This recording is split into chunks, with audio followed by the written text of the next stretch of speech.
Hi hello বন্ধুরা, আবার একটা নতুন রেসিপি নিয়ে চলে এলাম। সেটা হচ্ছে ভর্তা।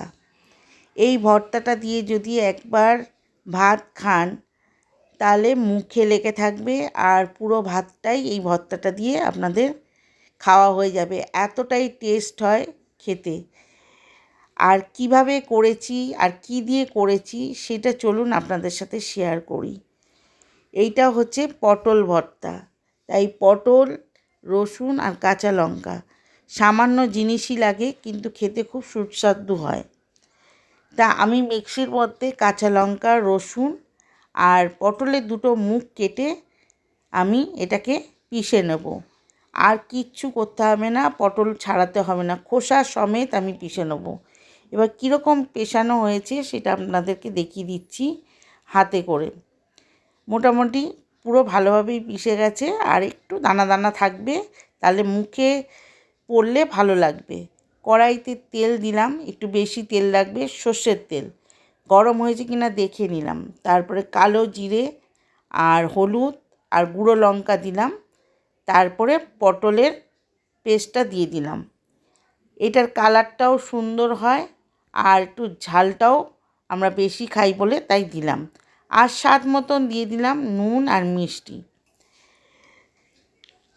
এটা কড়াইতে কষাতে হবে যতক্ষণ কড়াই থেকে না ছেড়ে যাবে। কড়াই থেকে যখন আস্তে আস্তে ভর্তাটা ছেড়ে যাবে, তখন বুঝে নেবেন এটা পুরোপুরি রান্না হয়ে গেছে।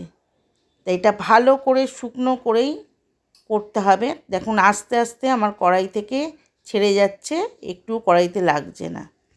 তাহলে আমার এইটা মোটামুটি হয়ে গেছে। তার আগে বলে দিই, আপনাদের যদি আমার রেসিপি ভালো লাগে তাহলে অবশ্যই একটা লাইক, কমেন্ট, শেয়ার করবেন। আর একবার করে খাবেন, অসাধারণ লাগে খেতে। আর আপনারা কি কোথা থেকে ভিডিওটা দেখছেন সেটাও জানাবেন।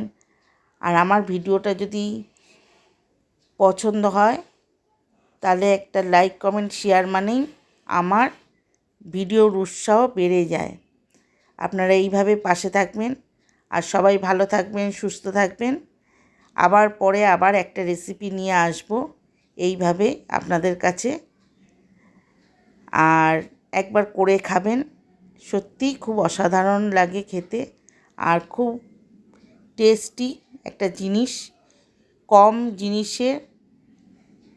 আর এইটা যদি নিরামিষ খেতে চান তাহলে রসুনটা স্কিপ করে দেবেন।